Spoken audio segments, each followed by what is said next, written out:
경북 예천의 새벽은 고요했습니다. 안개가 산자락을 따라 천천히 내려앉고 마을 어귀의 느티나무 아래로 한 여인의 그림자가 지나갔습니다. 윤정화, 올해로 68이 된 그녀는 매일 아침 같은 시간에 같은 길을 걸었습니다. 손에는 국화 한 송이, 발걸음은 묘소를 향했습니다. 남편 박태수가 세상을 떠난 지도 어느덧 3년째였습니다.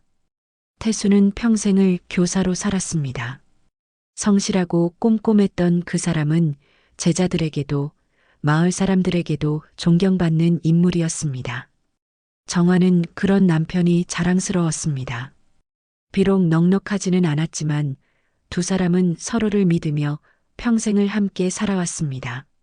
묘소에 도착한 정화는 무릎을 꿇고 앉았습니다. 묘비를 천천히 닦아내며 그녀는 작은 목소리로 남편에게 말을 걸었습니다.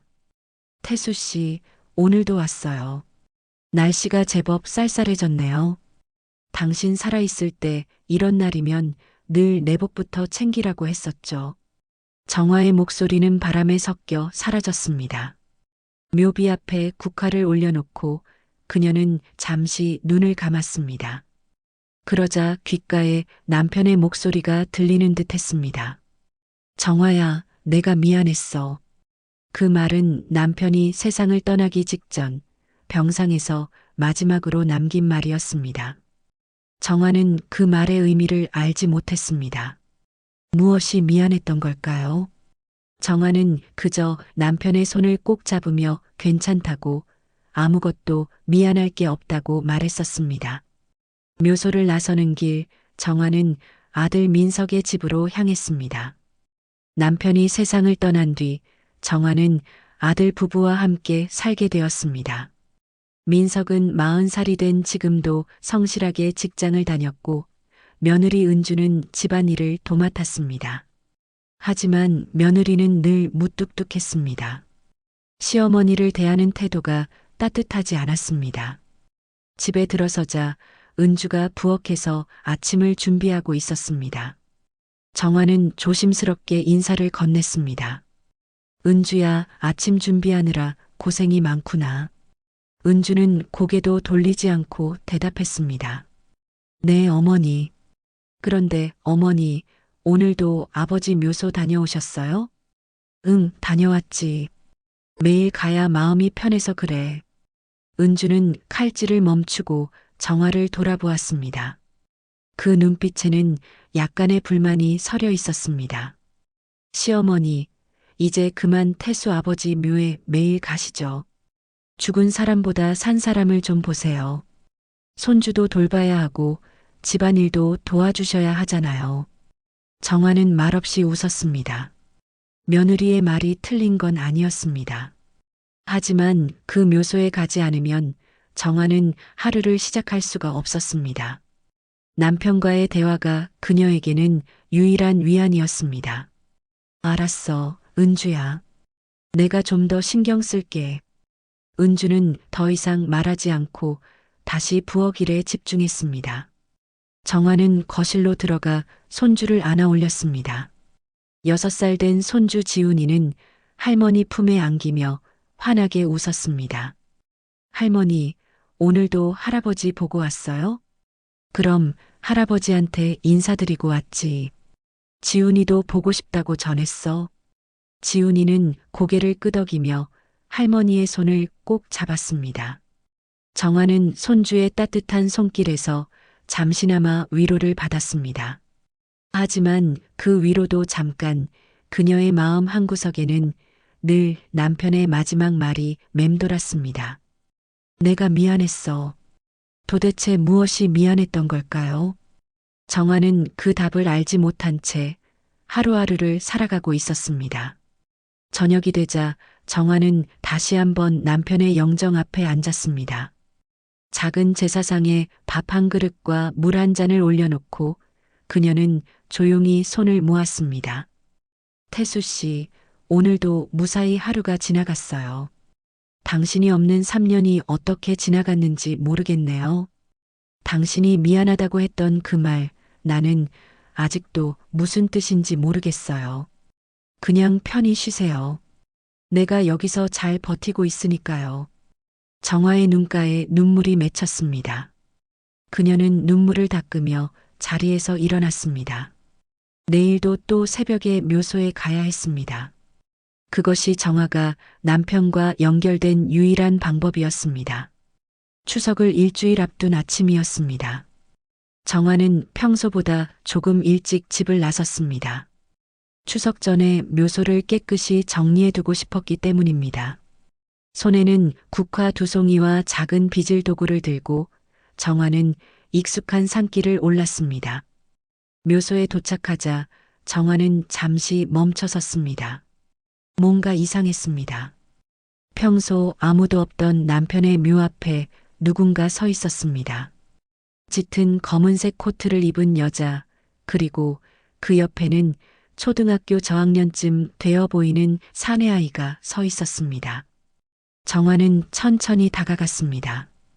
여자는 묘비를 바라보며 고개를 숙이고 있었습니다. 아이는 어머니의 손을 꼭 잡은 채 가만히 서 있었습니다. 정화는 조심스럽게 목소리를 냈습니다. 저기요, 누구 찾으러 오셨어요? 여자는 깜짝 놀라며 뒤를 돌아보았습니다. 40대 중반쯤 되어 보이는 여자의 얼굴은 창백했습니다. 눈가에는 눈물 자국이 남아 있었습니다. 아, 죄송합니다. 저는 그냥... 여자는 말을 잇지 못했습니다. 정화는 여자의 표정에서 무언가 깊은 슬픔을 느꼈습니다. 하지만 정화의 시선은 곧 여자 옆의 아이에게로 향했습니다. 그 순간 정화의 심장이 크게 뛰었습니다. 아이의 얼굴, 특히 그 눈매가 너무나 익숙했습니다. 혹시 여기 박태수 선생님 묘 맞죠? 여자의 목소리가 떨렸습니다. 정화의 손에 들린 국화가 바닥으로 떨어졌습니다. 여자는 박태수라는 이름을 정확히 알고 있었습니다. 네, 맞습니다. 그런데 당신은 누구신가요? 어떻게 제 남편을 아시는 건가요? 여자는 잠시 망설이다가 입을 열었습니다. 저는 김세라라고 합니다. 선생님의 제자였어요. 오래전에 선생님께 큰 은혜를 입었습니다. 그래서 가끔 이렇게 찾아뵙고 있습니다.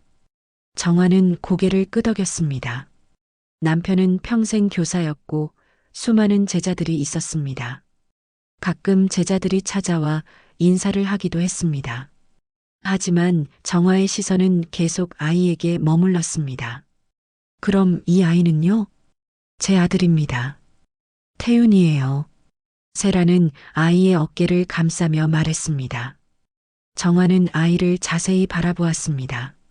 아이의 눈매, 코, 입매 모든 것이 젊은 시절 남편 태수의 모습과 닮아 있었습니다.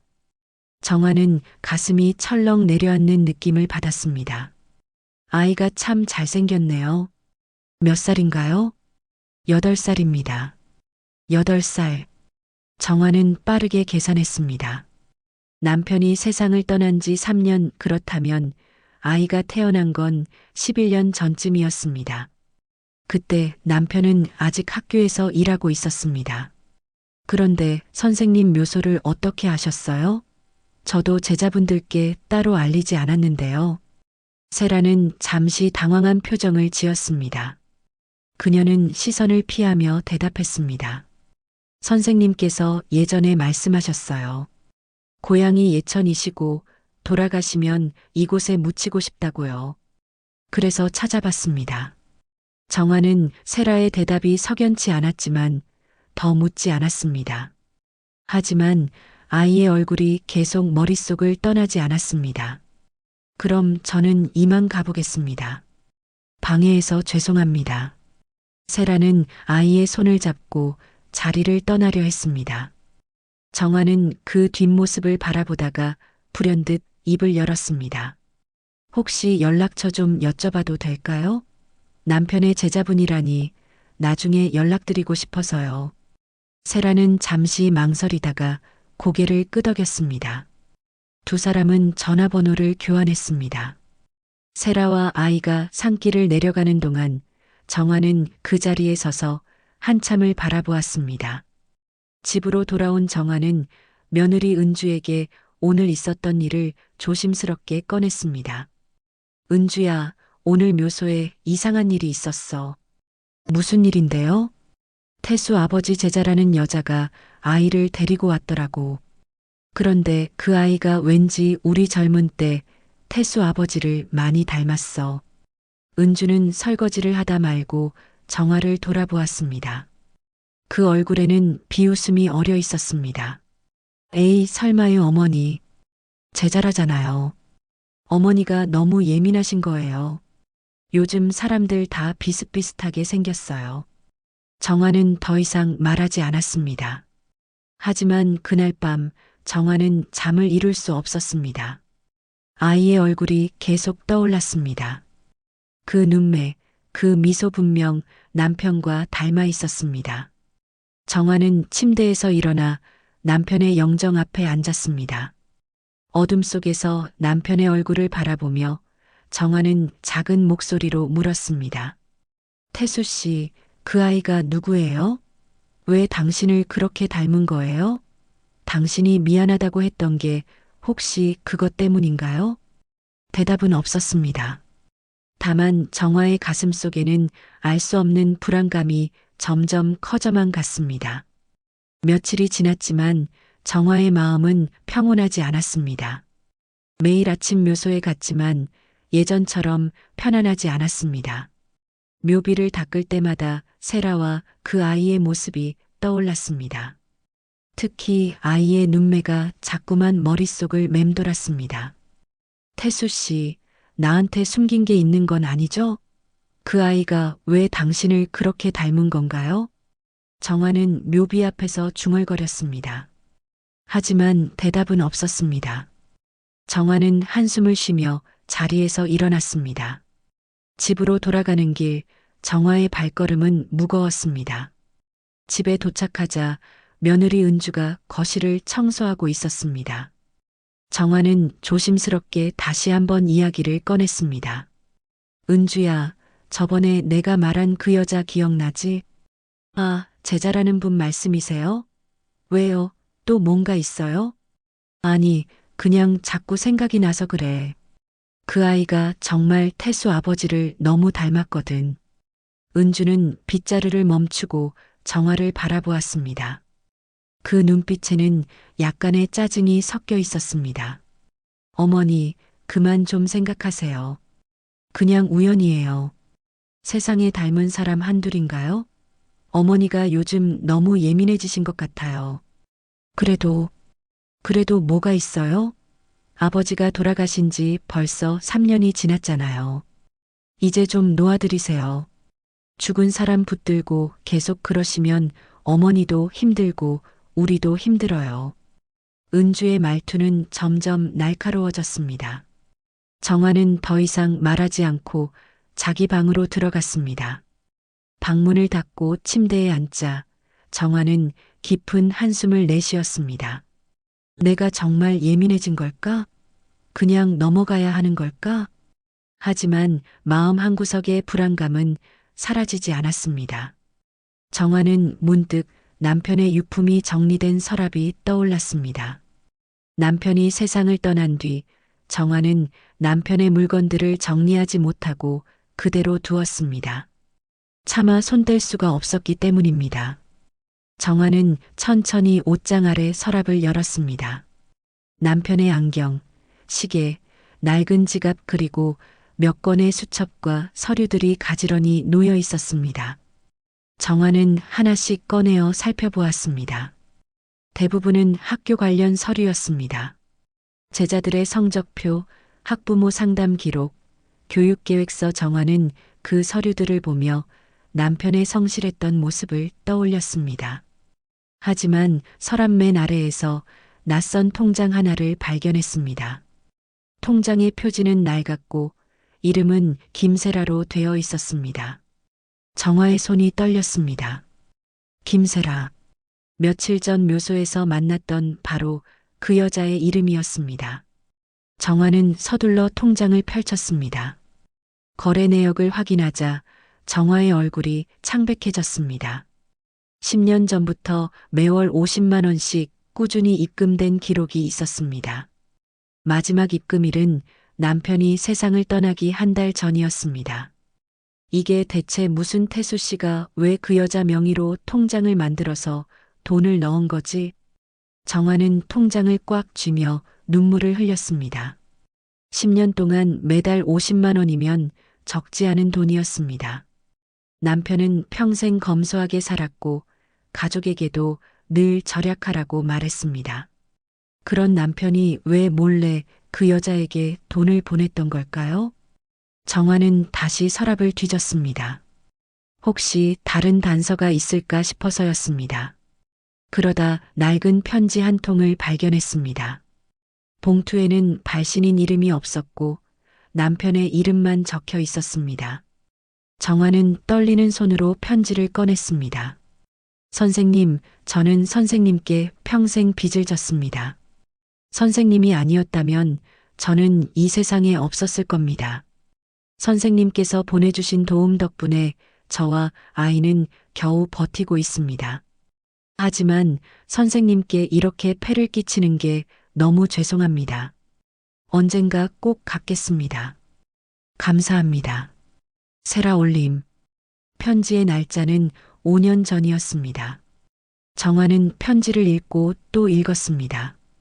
저와 아이는 겨우 버티고 있습니다. 이 문장이 계속 눈에 들어왔습니다. 아이. 그렇다면 그 아이를 위해 남편이 돈을 보낸 걸까요? 그 아이는 도대체 누구인가요? 정화는 그날 밤 한숨도 자지 못했습니다.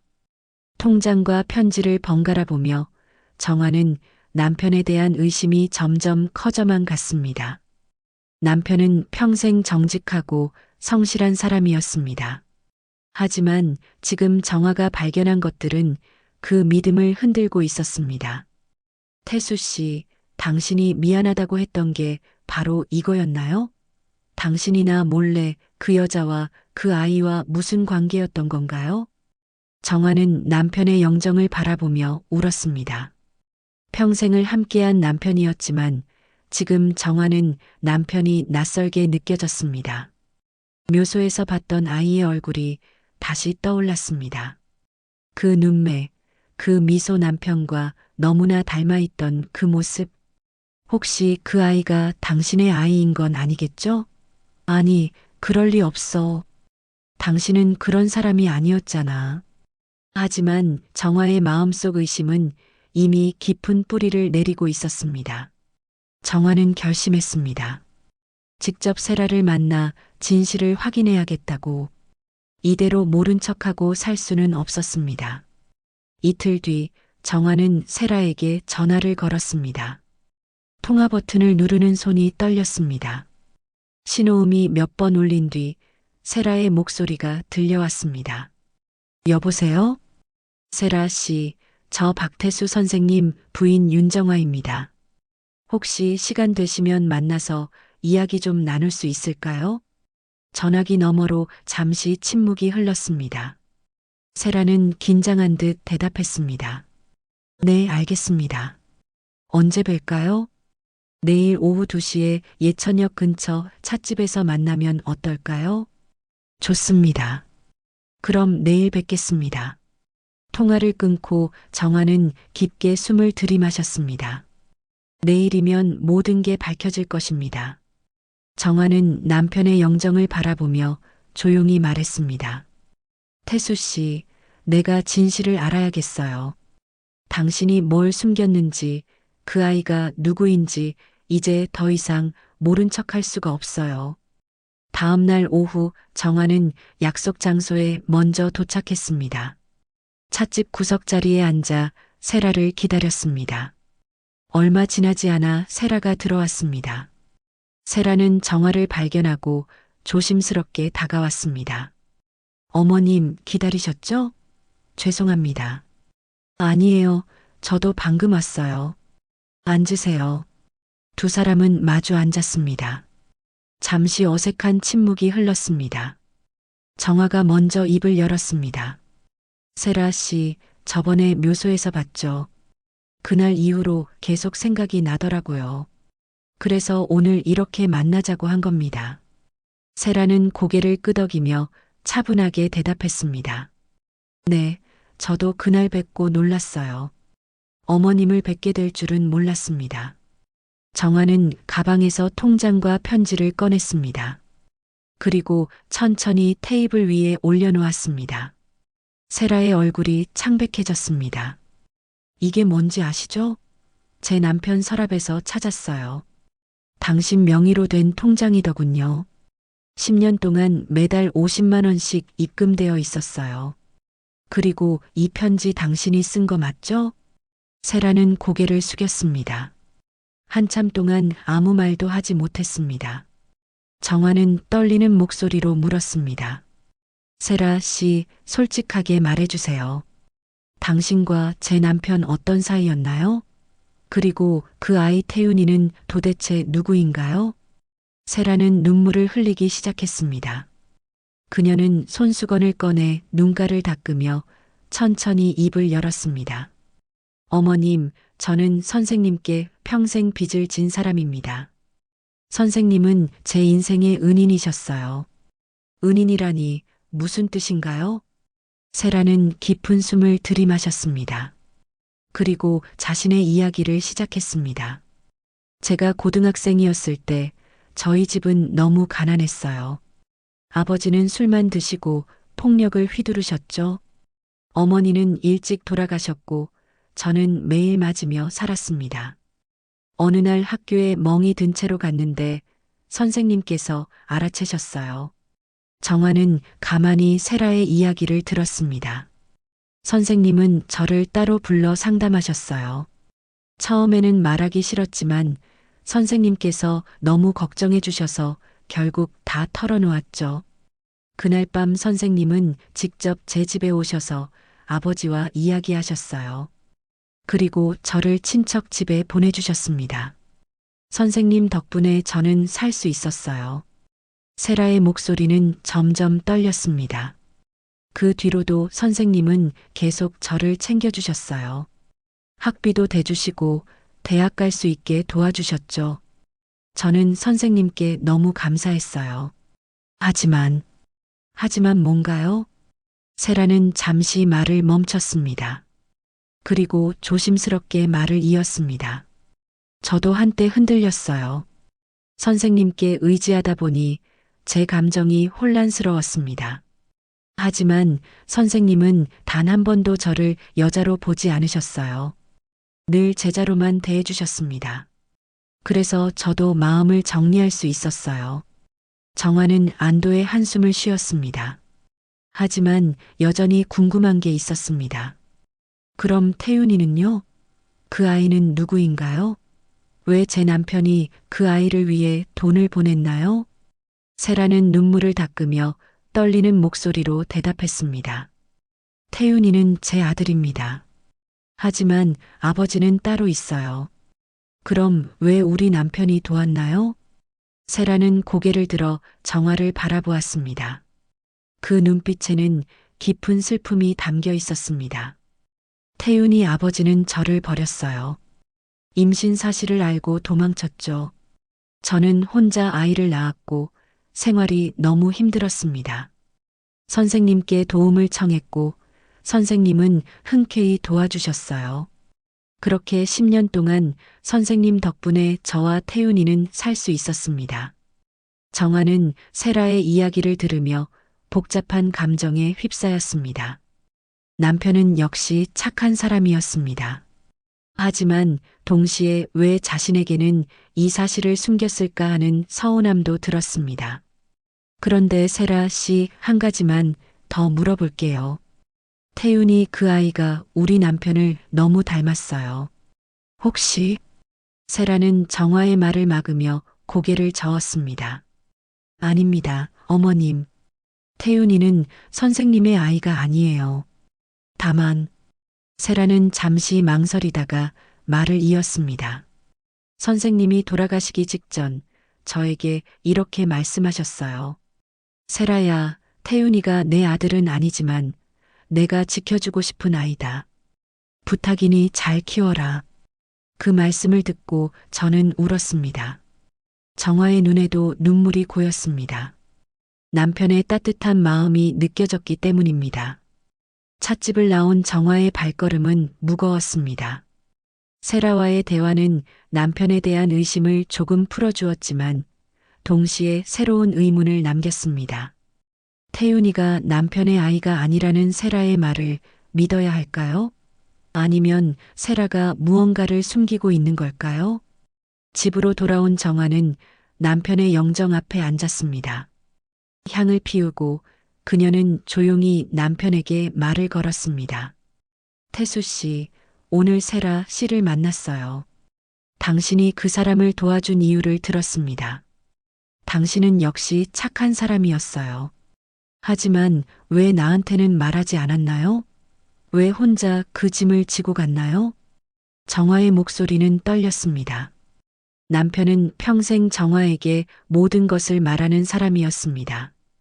그런데 이번 일만은 철저히 숨겼습니다. 그 이유가 궁금했습니다. 당신이 돌아가시기 전에 미안하다고 했던 게 혹시 이것 때문이었나요? 나한테 숨긴 게 미안했던 건가요? 아니면 정말 다른 이유가 있었던 건가요? 정화는 눈물을 흘렸습니다. 남편의 영정은 여전히 조용히 미소 짓고 있었습니다. 그 미소가 오늘따라 더욱 슬프게 느껴졌습니다. 그날 밤 정화는 잠을 이루지 못하고 뒤척였습니다. 세라의 말이 계속 머릿속을 맴돌았습니다. 태윤이는 선생님의 아이가 아니에요. 하지만 정화의 마음은 여전히 불안했습니다. 태윤이의 얼굴이 너무나 남편과 닮아 있었기 때문입니다.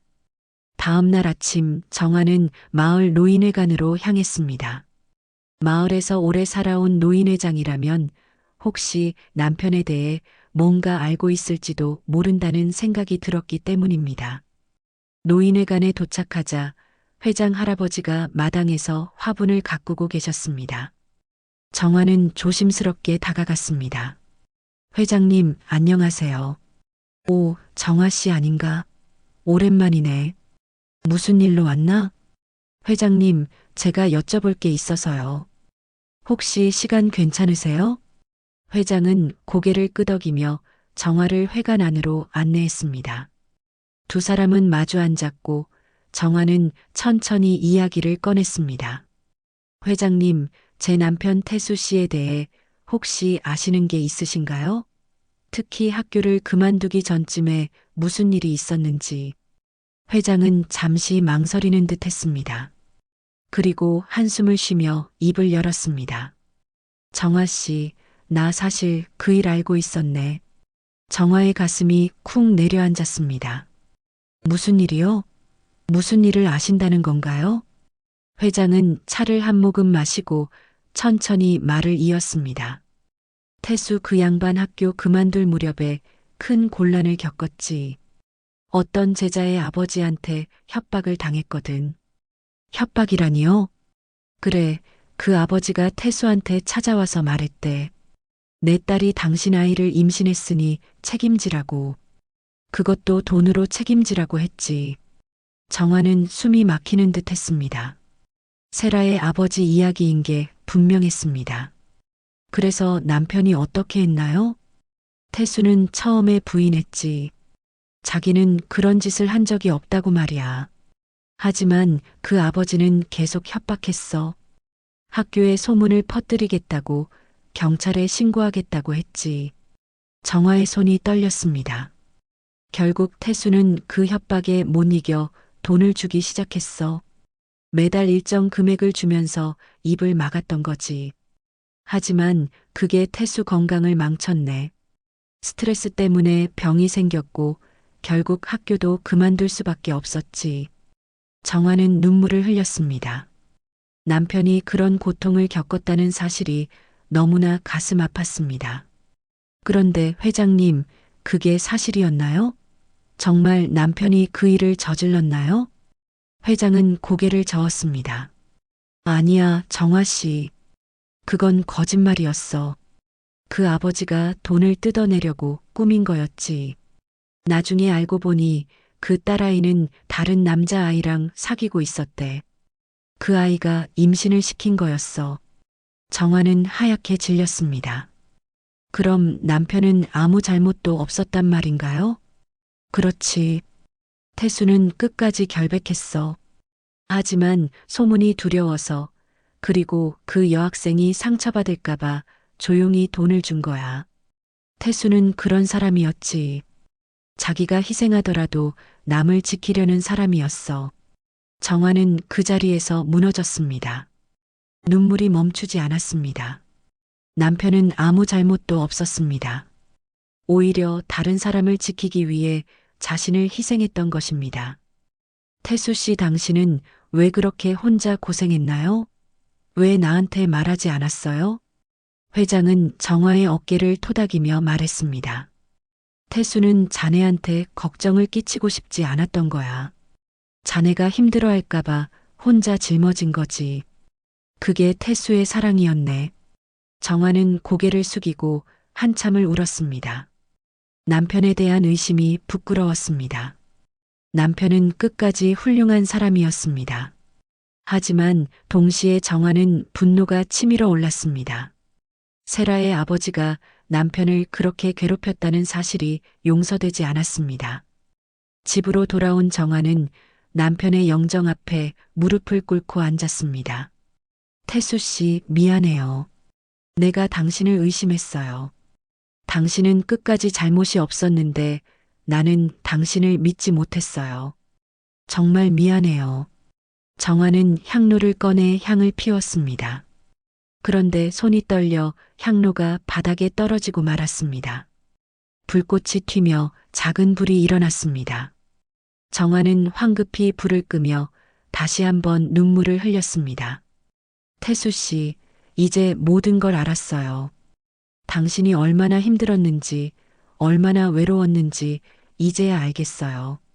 그날 밤 정화는 남편의 유품을 다시 정리하며 남편을 떠올렸습니다. 남편의 마지막 말이 이제야 이해되었습니다. 정화야, 내가 미안했어. 그 말은 자신을 지키지 못한 것에 대한 미안함이었습니다. 며칠이 지났지만 정화의 마음은 여전히 복잡했습니다. 남편이 결백했다는 사실을 알게 되었지만 여전히 의문은 남아 있었습니다. 태윤이는 정말 남편의 아이가 아닐까요? 세라의 말을 그대로 믿어도 될까요? 정화는 확실한 답을 원했습니다. 그날 오후 정화는 다시 세라에게 전화를 걸었습니다. 세라는 전화를 받자마자 조심스럽게 물었습니다. 어머님, 무슨 일이세요? 세라 씨, 미안하지만 한 번만 더 만날 수 있을까요? 꼭 확인하고 싶은 게 있어서요. 세라는 잠시 침묵했지만 곧 대답했습니다. 네, 알겠습니다. 언제 뵐까요? 내일 오전에 예천병원 앞에서 만나요. 제가 부탁이 하나 있어요. 다음 날 정화는 예천병원 앞에서 세라를 기다렸습니다. 얼마 지나지 않아 세라가 태윤이의 손을 잡고 나타났습니다. 정화는 태윤이를 보며 깊은 숨을 들이마셨습니다. 아이의 얼굴은 여전히 남편과 닮아 있었습니다. 어머님, 오셨네요. 오늘은 무슨 일로 부르셨어요? 정화는 세라의 눈을 똑바로 바라보며 말했습니다. 세라 씨, 저는 확실하게 알고 싶어요. 태윤이가 정말 제 남편의 아이가 아닌지 그걸 확인하고 싶어요. 세라의 얼굴이 굳었습니다. 그녀는 태윤이를 뒤로 감추듯 말했습니다. 어머님, 제가 이미 말씀드렸잖아요. 태윤이는 선생님의 아이가 아니에요. 저도 그 말을 믿고 싶어요.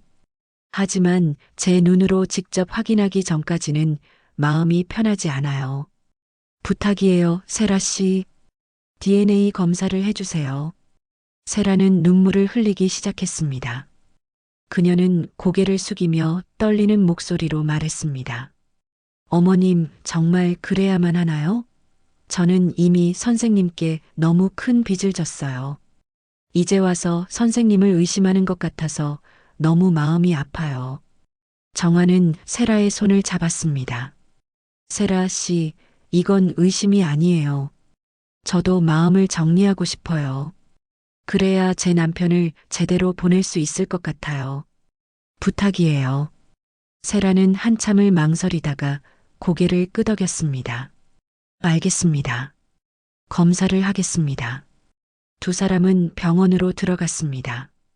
의사는 DNA 검사에 대해 설명했고 정화는 남편의 유품에서 가져온 머리카락을 제출했습니다. 태윤이도 구강 채취를 통해 샘플을 제공했습니다. 결과는 일주일 후에 나옵니다. 그때 다시 오시면 됩니다. 의사의 말에 정화는 고개를 끄덕였습니다. 병원을 나서며 세라는 조용히 말했습니다. 어머님, 결과가 어떻게 나오든 저는 선생님께 감사한 마음뿐이에요. 정화는 세라를 바라보며 말했습니다. 저도 알아요. 세라 씨가 제 남편을 얼마나 존경하는지 이제 조금은 이해해요. 일주일은 길게 느껴졌습니다. 정화는 매일 남편의 묘소를 찾았습니다. 묘비 앞에 앉아 남편에게 말을 걸었습니다. 태수 씨, 곧 결과가 나와요. 태윤이가 당신 아들이 아니길 바라요. 하지만 만약 그렇다 하더라도 저는 당신을 용서할 거예요. 당신이 얼마나 힘들었는지 이제는 아니까요. 드디어 결과가 나오는 날이 왔습니다. 정화는 병원으로 향했습니다. 세라도 이미 도착해 있었습니다. 두 사람은 진료실로 들어갔고 의사는 봉투를 꺼내 건넸습니다. 여기 결과지입니다. 정화는 떨리는 손으로 봉투를 받았습니다. 세라는 숨을 죽인 채 정화를 바라보았습니다. 정화는 천천히 봉투를 뜯었습니다. 결과지를 펼치는 순간 정화의 눈에 눈물이 고였습니다. 부자관계 아님. 정화는 눈을 감았습니다. 안도와 동시에 복잡한 감정이 밀려왔습니다. 태윤이는 남편의 아이가 아니었습니다. 남편은 끝까지 결백했습니다. 세라도 결과지를 보고 눈물을 흘렸습니다. 그녀는 무릎을 꿇으며 말했습니다. 어머님, 이제 믿으시겠어요? 선생님은 정말 아무 잘못도 없으셨어요. 정화는 세라를 일으켜 세우며 말했습니다. 미안해요, 세라 씨. 내가 당신을 의심했어요. 하지만 이제 알았어요. 제 남편이 얼마나 훌륭한 사람이었는지. 두 사람은 한참을 울었습니다. 병원 복도에 서서 두 사람은 남편을 떠올렸습니다. 남편은 세라와 태윤이를 지키기 위해 자신의 모든 것을 희생했습니다. 그것이 남편의 마지막 사랑이었습니다. 병원을 나서며 세라는 정화에게 말했습니다. 어머님, 선생님께서 돌아가시기 전에 저에게 이렇게 말씀하셨어요. 뭐라고 하셨는데요? 세라야, 태윤이가 내 아이는 아니지만 세상에서 가장 지켜주고 싶은 아이다. 이 아이가 잘 자랄 수 있도록 내가 할 수 있는 걸 다 해주고 싶다. 그렇게 말씀하셨어요. 정화는 고개를 끄덕이며 눈물을 닦았습니다. 그래요. 우리 남편은 그런 사람이었어요. 자기 아이가 아니어도 도움이 필요한 사람이 있으면 끝까지 도와주는 사람이었죠. 세라는 정화의 손을 꼭 잡았습니다. 어머님, 저는 평생 선생님을 잊지 못할 거예요. 그리고 태윤이에게도 선생님 이야기를 계속해 줄 거예요. 선생님이 얼마나 훌륭한 분이셨는지. 정화는 세라를 안아주었습니다. 두 사람은 남편이라는 한 사람을 통해 연결되어 있었습니다. 그리고 그 연결은 앞으로도 계속될 것이었습니다. 그날 저녁 정화는 남편의 묘소를 찾았습니다. 국화를 올려놓고 정화는 남편에게 말했습니다. 태수 씨, 이제 모든 진실을 알았어요. 당신은 끝까지 결백했고 끝까지 훌륭했어요. 미안해요. 당신을 의심해서. 그리고 고마워요. 평생 착하게 살아줘서. 바람이 불어와 정화의 머리카락을 흔들었습니다. 정화는 그 바람 속에서 남편의 목소리를 들은 것 같았습니다. 검사 결과를 확인한 지 사흘이 지났습니다. 정화는 그동안 많은 생각을 했습니다. 남편은 결백했고 세라와 태윤이는 남편이 마지막까지 지키려 했던 사람들이었습니다. 이제 정화는 결심했습니다. 남편의 뜻을 이어받아 그들을 돌봐주기로 말입니다. 추석 아침 정화는 일찍 일어났습니다. 남편의 묘소에 갈 준비를 하며 정화는 세라에게 전화를 걸었습니다. 세라 씨, 오늘 추석인데 시간 되면 함께 묘소에 가지 않을래요? 태윤이도 데리고 오세요. 세라는 잠시 망설이다가 대답했습니다. 어머님, 제가 가도 될까요? 괜찮으시겠어요? 괜찮아요. 오히려 함께 가면 좋겠어요. 우리 남편도 그걸 원하실 거예요. 알겠습니다. 그럼 1시간 후에 묘소에서 뵙겠습니다. 정화는 전화를 끊고 제사 준비를 했습니다. 남편이 좋아하던 나물과 전, 그리고 국화 한 다발을 챙겼습니다. 며느리 은주가 부엌에서 나오며 물었습니다. 어머니, 오늘 묘소에 누가 오신대요? 응, 태수 아버지 제자 한 분이 오기로 했어. 은주는 고개를 끄덕이며 더 이상 묻지 않았습니다. 정화는 가방을 들고 집을 나섰습니다. 묘소에 도착하자 세라와 태윤이가 이미 와 있었습니다. 태윤이는 검은 옷을 단정하게 입고 어머니 옆에 서 있었습니다. 정화를 보자 태윤이가 고개를 숙여 인사했습니다. 할머니, 안녕하세요. 그래, 태윤아. 잘 왔구나. 정화는 태윤이의 머리를 쓰다듬었습니다. 아이의 머리카락이 부드러웠습니다. 정화는 제사 음식을 묘비 앞에 차리기 시작했습니다. 세라도 옆에서 도와주었습니다. 어머님, 제가 할게요. 아니야, 우리 함께 하자. 두 사람은 묵묵히 음식을 차렸습니다. 나물, 전, 과일, 그리고 밥 한 그릇. 모든 준비가 끝나자 정화는 향을 피웠습니다. 향 연기가 하늘로 올라가는 걸 바라보며 정화는 무릎을 꿇고 절을 했습니다. 세라와 태윤이도 함께 절을 했습니다. 절을 마치고 정화는 묘비를 바라보며 조용히 말했습니다. 태수 씨, 오늘 세라 씨와 태윤이가 함께 왔어요. 당신이 평생 지켜주려 했던 사람들이에요. 이제 제가 당신 대신 이 사람들을 지켜줄게요. 당신은 편히 쉬세요. 세라는 눈물을 흘리며 고개를 숙였습니다. 태윤이는 어머니의 손을 꼭 잡고 서 있었습니다. 정화는 세라를 돌아보며 말했습니다. 세라 씨, 이제 우리 가족이에요. 당신과 태윤이는 제 남편이 마지막까지 사랑한 사람들이니까요. 세라는 눈물을 닦으며 떨리는 목소리로 대답했습니다. 어머님, 그렇게 불러도 될까요? 저를 정말 가족으로 받아주시는 건가요? 정화는 세라의 손을 꼭 잡았습니다. 당연하죠. 이제 그 말 듣고 싶었어요. 당신도 저를 어머니라고 불러주세요. 세라는 정화의 품에 안겨 한참을 울었습니다. 태윤이도 두 사람을 바라보며 눈물을 흘렸습니다. 정화는 세라의 등을 토닥이며 말했습니다. 우리 남편이 당신을 지켜준 것처럼 이제 내가 당신과 태윤이를 지켜줄게요. 혼자 힘들게 살지 마세요. 세라는 고개를 들어 정화를 바라보았습니다. 어머님, 저는 정말 감사합니다. 선생님께도 어머님께도 평생 은혜를 잊지 않겠습니다.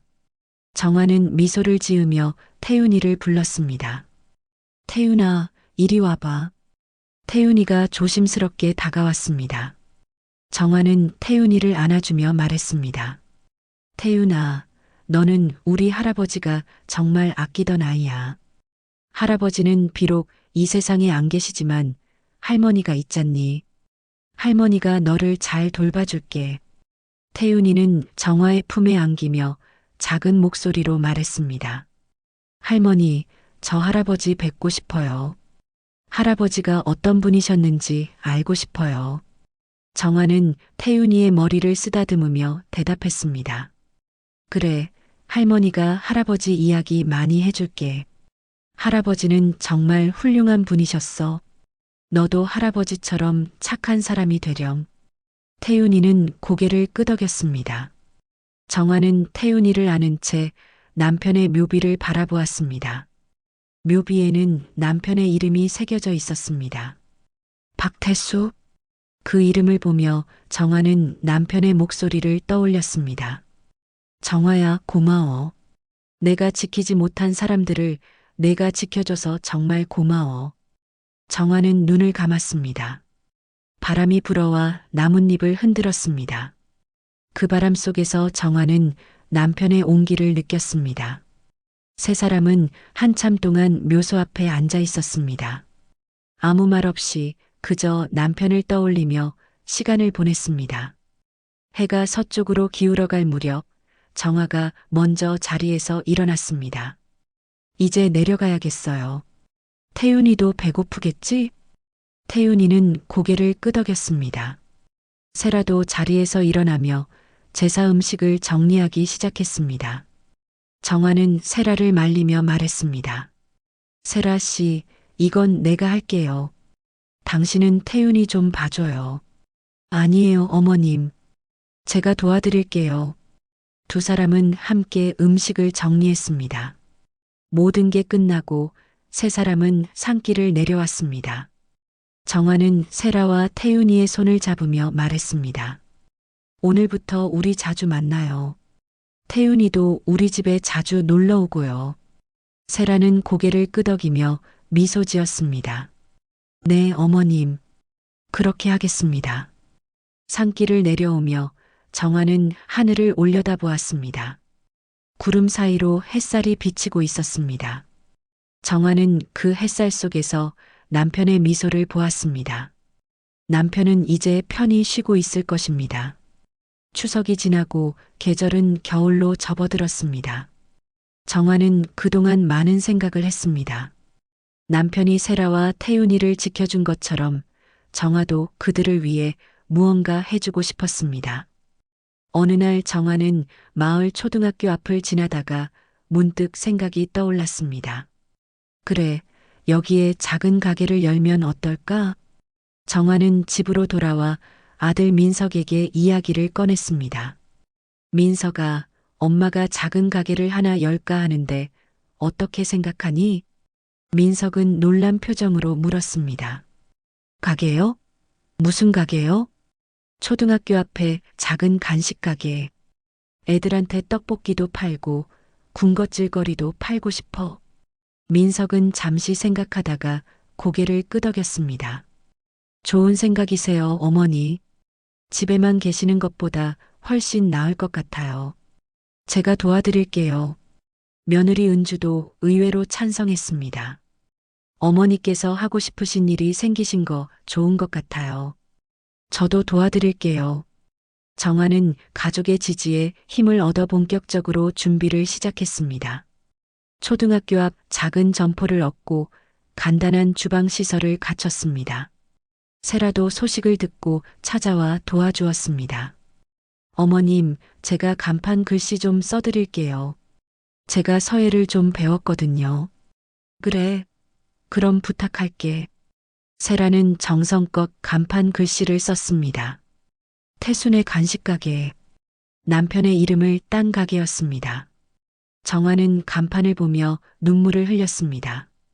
태수 씨, 당신 이름으로 가게를 열었어요.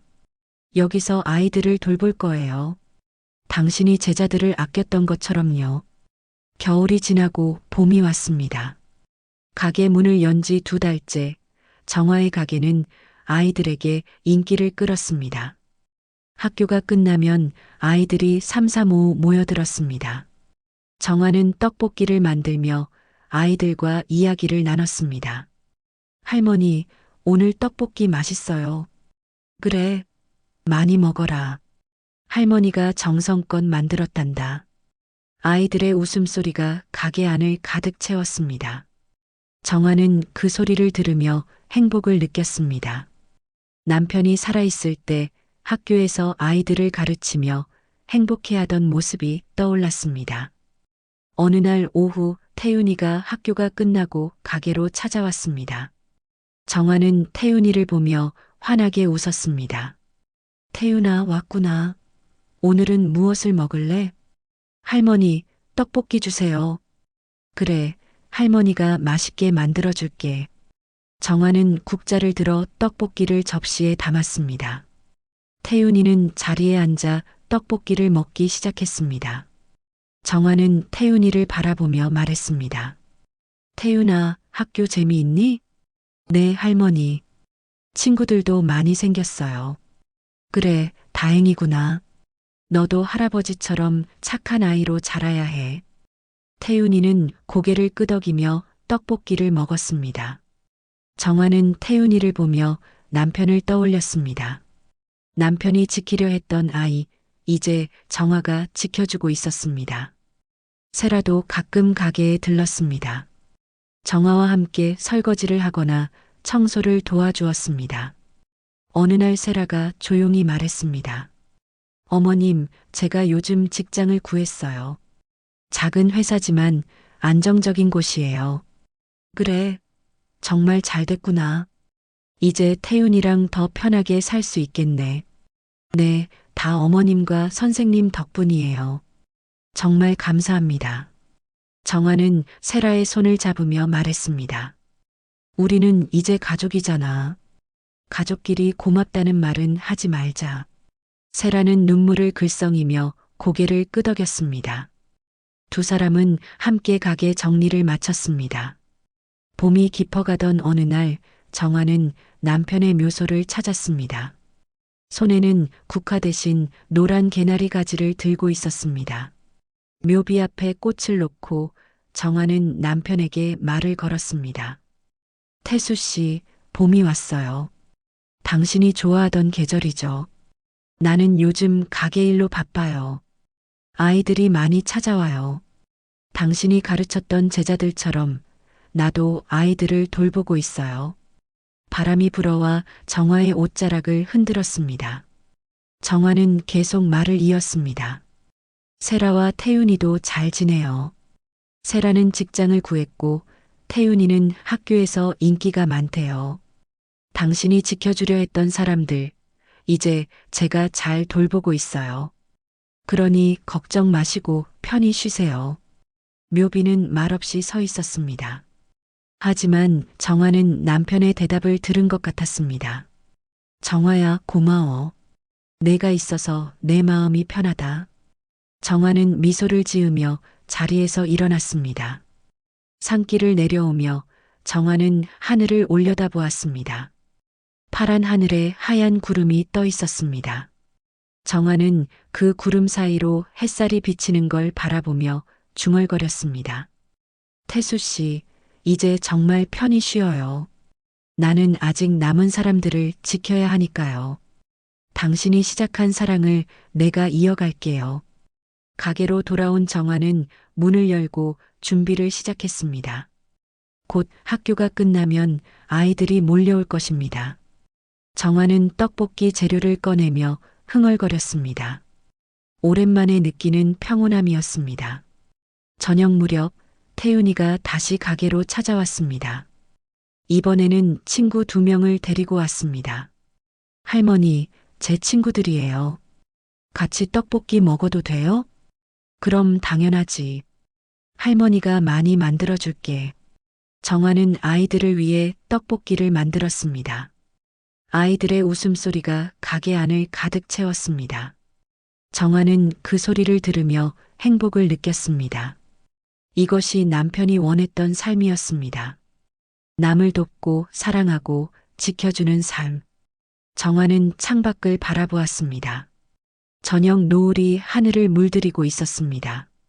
정화는 그 노을을 보며 조용히 미소 지었습니다. 남편은 이제 편히 쉬고 있을 것입니다. 그리고 정화는 남편이 남긴 사랑을 계속 이어갈 것입니다. 오늘 이야기 어떠셨나요? 재밌게 보셨다면 구독과 좋아요 부탁드립니다. 그리고 여러분은 어디에서 어떤 일을 하시며 제 이야기를 들어주고 계신가요? 댓글로 남겨주시면 꼭 감사의 인사를 드리겠습니다. 앞으로도 감동과 재미를 담은 이야기로 찾아뵙겠습니다. 오늘도 함께 해주셔서 감사합니다.